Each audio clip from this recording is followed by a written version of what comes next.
If you're finding your hard-earned money is just not going as far as it used to, join the club. Right. Consumer prices, you've noticed, continuing to rise all across the country and here in the Bay Area. KRON 4's Dan Kerman spoke to financial experts today about why this is happening and how long it might last. He joins us live from San Francisco. Dan, things are more expensive.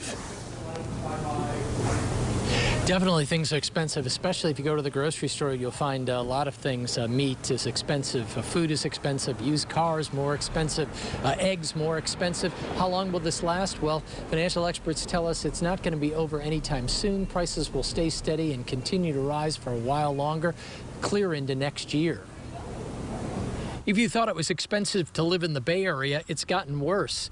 Consumer prices in June were up over 3% compared to the same time last June. Over the last 2 months, the cost of meat, poultry, fish, and eggs has jumped 6.1%.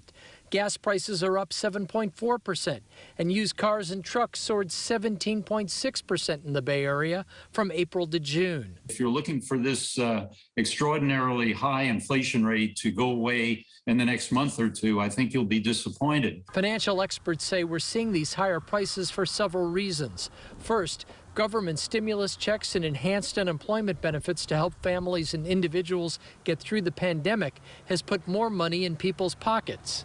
When you have more money in circulation, people feel like they can buy things, but we're all competing for the same amount of goods as before.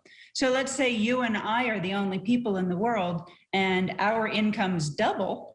We're going to still be competing for the same amount of steak that's out there, or the same amount of caviar or rare items. Therefore, we're going to bid those prices up, and prices will rise because of that. More money in people's pockets, coupled with the reopening, has led to increased demand, but the supply hasn't kept pace, also leading to higher prices. We think that the distortions, dislocations from a very strong rebound in the past year will continue to put pressure both on the labor market and on supply, inventory, availability of goods. And that will keep inflation elevated probably into next year. But we do think inflation will be winding down over the course of 2022. Even if demand is tempered and supply catches up, some economists believe the government must wind down its spending to curb these higher prices. If inflation is allowed to keep going and keep rising, we will be in for some trouble, because inflation basically eats away at people's savings. Now, one way to help curb inflation is for the Fed to raise interest rates. That comes with a whole list of issues tied to that. At this point, the Fed has not indicated they have any plans to do that. Live in San Francisco, Dan Kerman, KRON 4 News.